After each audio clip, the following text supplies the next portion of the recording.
So'nggi yillarda mamlakatimizda jurnalistika sohasini rivojlantirish, media xodimlarini qo'llab-quvvatlashga alohida e'tibor qaratilmoqda. Ommaviy axborot vositalarining professional faoliyatini rag'batlantirish, ijodkorlar mehnatini qadrlash va media mahsulotlar sifatini oshirish bugungi axborot asrida muhim ahamiyatga ega. Shu maqsadda joriy yilning 10-dekabr kuni poytaxtdagi Renessans kino uyida O'zbekiston Respublikasi Prezidentining 2022-yil 27-iyundagi qarori ijrosi doirasida O'zbekiston Milliy media birlashmasi tomonidan ta'sis etilgan Renessans milliy mukofotining taqdirlash marosimi bo'lib o'tdi. Renessans milliy mukofoti taqdirlash marosimida ko'rib turganimizdan behad mamnunmiz.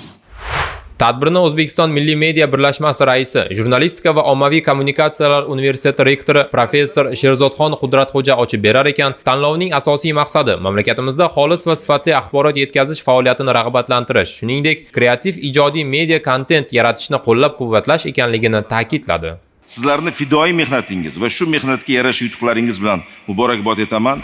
2025-yilda Renessans milliy mukofotiga 100 dan ortiq nomzodlardan arizalar qabul qilingan bo'lib, dastlab ishtirokchilar professional ekspertlar kengashi tomonidan tanlab olindi va ikkinchi bosqichda eng yuqori ball to'plagan tele va radio kanallar hamda media loyihalar ommaviy ovoz berishga qo'yildi. Eng ko'p ovoz to'plagan holda yilning eng yaxshi tongi dasturi deya Sevimli telekanalining Sevimli kun loyihasi, yilning eng yaxshi madaniy ma'rifiy radio dasturi Oriyat Dono radio kanalining Buyuk allomalar eshittirishi, yilning eng yaxshi madaniy ma'rifiy tele dasturi deya Sevimli telekanalining eslab ko'rsatuvi tan olingan bo'lsa, yilning eng yaxshi radio axborot dasturi O'zbegim taronasi radio kanalining yangiliklar dasturi bo'ldi. Yilning eng yaxshi axborot tele dasturi nominatsiyasida Sevimli telekanalining Zamon axborot dasturi g'alaba qozondi.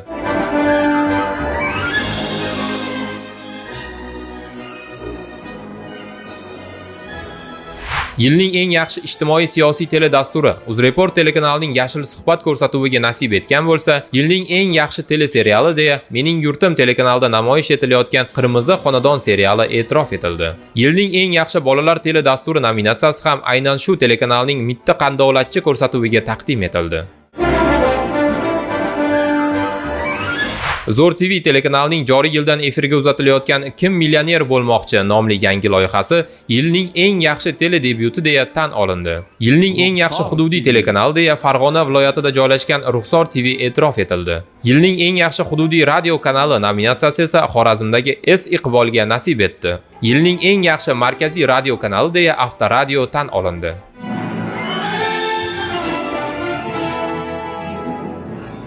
Radioda menimcha FM radio stansiyalari orasida Toshkent shahridagi bu eng kam ijodkor ishlaydigan radio stansiya Avtoradio. Hozir efirga chiqayotgan boshlovchilarimiz 6-7 tani atrofi. Endi bir paytlar ko'proq ham bo'lgan, juda kamchilikmiz, lekin gap efirga chiqayotgan boshlovchilarning o'zida emas. Gap efir ortidagi ijodiy ishlarda ham. Rahbariyatni to'g'ri harakatlari, ijodkorlarni bir nuqtada qalbini mushtarak qilib jamlay olinishi va bu umumiy harakat. Hech qachon bitta odamning kuchi bilan bu natijaga erishib bo'lmaydi va har doim o'zi bo'lib qolish. Shu eng muhimi. Telemi, radio kanaldami, qanday bo'lsa o'zi bo'lib qolish kerak va buni bugungi kundagi zakiy tomoshabin tinglovchilar juda yaxshi tushunadi. Ularni aldab bo'lmaydi bugungi kunda. Yil so'ngidagi bu tadbirni e'tibordan chetda qoldirish bu juda katta masala edi. O'zimga ham qiziq bo'ldi, kimlar e'tirof etilgani va bu kutilmagan juda katta sevinch bo'ldi. Va butun Avtoradio jamoasi, shu jumladan o'zim ham bundan benihoya ma'murman.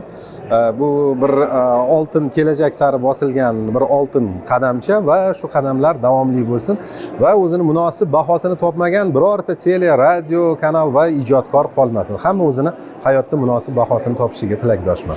Yilning eng yaxshi markaziy telekanali Zo'r TV bo'ldi. Jurnalistika afsonasi nominatsiyasi Muhammadjon Obidovga topshirildi. Ijtimoiy tarmoqlarda eng faol matbuot xizmati nominatsiyasi g'olibi esa Avtomobil yo'llari qo'mitasi deya e'lon qilindi.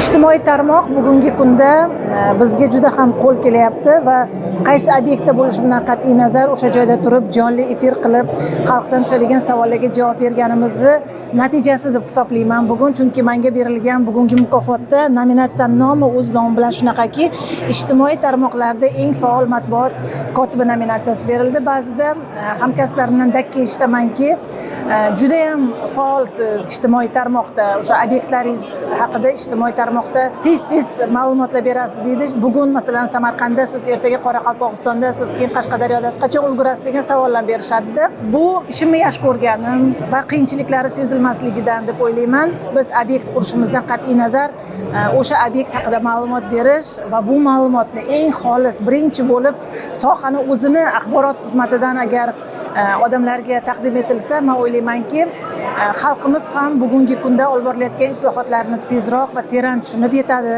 Yo'l xo'jaligi sohasida amalga oshirilayotgan ishlarni o'z ko'zi bilan ko'radi. Qolaversa, qaysi viloyatda yaqin kelajakda qancha kilometr yo'l quriladi, qanchasi ta'mirlanadi, qayerda ko'prik quryapmiz, qayerda piyodalar o'tish yo'laklari, qayerda yer osti yo'laklari qurayotganimiz haqida, hammasi haqida birinchilardan bo'lib ma'lumot olishadi va o'ylaymanki, men bu mukofotni keyingilarida barcha o'sha axborot xizmatida ishlaydigan hamkasblarimni ko'rishni xohlardim, chunki barcha mana hamkasblarim o'sha o'z tizimlarini men kabi ijtimoiy tarmoqda juda faol yoritib borishadi. Yilning eng yaxshi internet nashri deya Repost.uz jamoasi tan olingan bo'lsa, yilning eng yaxshi axborot xizmati nominatsiyasida O'zbekiston Respublikasi Bojxona qo'mitasi axborot xizmati e'tirof etildi. Ochiq bu mukofot nominatsiyalari bilan xabardor edik. Ancha-muncha teleloyihalarga o'zimiz ham ovoz bergan edik, lekin bugun mana kutilmaganda aynan matbuot xizmati uchun ham maxsus nominatsiya tashkil qilinganligi va mana shu nominatsiyada ilk bor Bojxona qo'mitasi shu nominatsiyadagi sazovor bo'layotganidan to'g'risi biz uchun kutilmagan bo'ldi va albatta xursand bo'ldik, chunki Milliy media birlashma bilan hamkorligimiz ko'p yildan beri davom etmoqda. Masalan, birgalikda hamkorlikda birinchi marta bojxonani tarixida bojxonachilar faoliyatiga bag'ishlangan serial tasvirga olindi yoki bo'lmasa, agar e'tibor qaratiladigan bo'lsa, aynan mana shu birlashma tasarrufidagi barcha telekanallarda informatsion dasturlar bilan hamkorlik yo'lga qo'yilgan va bojxona organlari faoliyatiga doir axborotlar, tezkor lavhalar ayniqsa ko'p yoritilib kelinmoqda. Men o'ylaymanki, bojxona sohasida jamoatchilik eng ko'p axborotlarni aynan mana shu birlashmaga a'zo ommaviy axborot vositalari orqali olmoqda deb o'ylayman. Shu sababli aynan shu hamkorlikka ko'z tegmasin va hamkorlikning e'tirofi sifatida mana shu mukofot taqdim etilgan ekan. Bu biz uchun eng avvalo eng katta ishonch, bu biz uchun eng avvalo kelajakka avans deb qaraymiz. Ya'ni kelgusida yana ham o'zimiz ustimizda ishlab ko'proq mana shu sohani xalqchil, kreativ tarzda yoritishga baholi qudrat hissamizni qo'shamiz va birlashmaga a'zo barcha telekanallar, radio kanallar bilan hamkorligimizni yangi bosqichga ko'tarishda o'ylaymanki, ushbu mukofot katta rol o'ynaydi. G'oliblar qatorida OKMK TV telekanali yilning eng yaxshi hududiy tele debyuti nominatsiyasida Hayot saboqlari turkumi uchun e'tirof etilib, muallifga mukofotni O'zbekiston Respublikasi Oliy Majlisi Qonunchilik palatasi parlament komissiyasi raisi Adham Shodmonov topshirdi.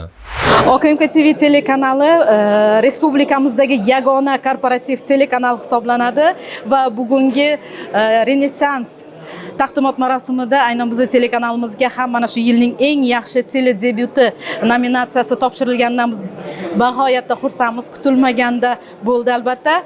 Bu g'alaba nafaqat telekanalimizniki, balki butun Olmaliq metallurgiya kombinati ishchi xodimlariniki deb hisoblayman. Sababi bu yil aynan telenovellalarni tasvirga olishni boshlaganmiz ijodiy jamoamiz bilan. Telenovellalarimizda aynan Olmaliq metallurgiya kombinati ishchi xodimlari tasvirga tushmoqda. Shu sababli bu g'alaba barchamizniki deb hisoblayman. Renessans milliy mukofotining maxsus nominatsiyalari yo'nalishida bir qator ijodkorlar vakolatxona, diplomatik korpus va madaniyat markazlarining esdalik sovg'alari hamda xizmat safari yo'llanmasi bilan taqdirlanishdi. Bizni telekanal, Jizzax telekanali Xitoy Xalq Respublikasidagi ishlab chiqaruvchilar bilan hamkorlikda ko'p loyihalarni amalga oshiryapmiz. Mana yaqinda Jizzaxda qurilishi bitkazildi. 22-yilda asos solingan ko'prik, yaqinda prezidentimiz borib, ushbu ko'prikda ochilish marosimi bo'ldi va ishga tushdi. O'sha ko'prikda asosiy fundamentini Xitoy Xalq Respublikasidan kelgan mutaxassislar qo'ydi. Tayanch nuqtalarini o'shalar tomonidan bajarildi. Va bundan tashqari ham quyosh energetika bo'yicha G'allaorol shahrida katta loyihalar amalga oshirilyapti. Shularni muntazam yoritib boryapmiz va bugun mana shu Renessans milliy mukofot doirasida Xitoy elchixonasining vakillari kelib turisiga o'zlarining sovg'alarini va menga Xitoy Xalq Respublikasiga putyovka berishdi. Biz hamkorlikni yana davom ettiramiz. Mana shu respublikamizning rivojlanishida Jizzax viloyatini o'rni boshqacha, nima deganda Jizzax viloyatida bor imkoniyatlar boshqa viloyatlarda yo'q va ishlab chiqarish jarayonlari ham shu jarayonlarda muntazam yoritib borishda o'zimizni kuchimizni, qudratimizni ayamaymiz. Shu kuni O'zbekiston media makonining eng sara professionallari 38 million tomoshabin va tinglovchilarning qalbiga yo'l topa olgan haqiqiy sevimlilar e'tirof etilib, Renessans milliy mukofoti, diplom va statuetkalar bilan taqdirlanishdi. Ushbu e'tirof o'z navbatida ijodkorlar uchun yanada faol bo'lib, yuqori natijalarga intilishi, sifatli va kreativ media mahsulotlarni ko'paytirishga zamin yaratishi hamda mamlakatimiz jurnalistika sohasining rivojlanishiga xizmat qilishi shubhasiz.